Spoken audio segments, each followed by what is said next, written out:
আব্দুল লতিফ সিদ্দিকী বিশ্ব মুক্তিযোদ্ধা এবং বঙ্গবীরের বড় ভাই, যিনি গত আগস্টের 28 তারিখ আমাদেরই আহ্বানে, মঞ্চ 71-এর আহ্বানে ঢাকা রিপোর্টার্স ইউনিটিতে একটি আলোচনা সভায় যখন যান, তখন সেইখানে কিছু তথাকথিত মুক্তিযুদ্ধের বিরুদ্ধে যারা ছিল তারা সেখানে হট্টগোল করে এবং মব সৃষ্টি করে এবং তাদের বিরুদ্ধে অ্যাকশন নেওয়ার জন্যে মঞ্জুরুল আলম পান্না সে পুলিশকে ফোন করে।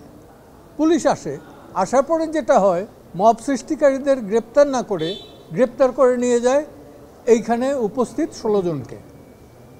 তার ভেতরে যারা যারা ছিলেন আপনারা প্রত্যেকেই জানেন যে ডিআরইউ ঢাকা রিপোর্টার্স ইউনিটির পক্ষ থেকেও কিন্তু একটা প্রতিবাদ লিপি দেওয়া হয়েছে। বিজলি কেবলসের স্কিন কোটেড ইনসুলেশন আগুন প্রতিরোধী। বিজলি কেবলস, নিরাপদ আজীবন।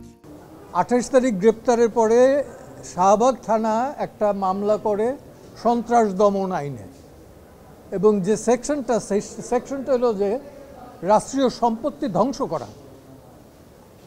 তো কোর্টে আমরা এগুলো দেখাইলাম যে এই অবস্থা, এবং এটা তো well reported by the newspaper এবং মিডিয়া, যে কারণে কোর্টে বললো যে এজাহারের সাথে তো এদের কোনো সম্পর্ক, এটা কি নষ্ট করছে, কি বিনষ্ট করছে। তো সরকার সেইভাবে যেটা বলছে কোর্ট সন্তুষ্ট হয় না, সন্তুষ্ট না হয়ে আজকে বীর মুক্তিযোদ্ধা লতিফ সিদ্দিকী এবং মঞ্জুরুল আলম পান্নাকে জামিন মঞ্জুর করেছেন, তবে লিখিত এটা উনি রোববারে দিবেন। সামনে আছে জোর লড়াই, মুক্তিযুদ্ধ বনাম মুক্তিযুদ্ধ বিরোধী। সেই লড়াইয়ে যাতে আমরা জিততে পারি, জিতবো, এতে কোনো সন্দেহ নাই। কারণ যে বয়সে আমরা দেশটা স্বাধীন করেছি, এই দেশ তো আমাদের।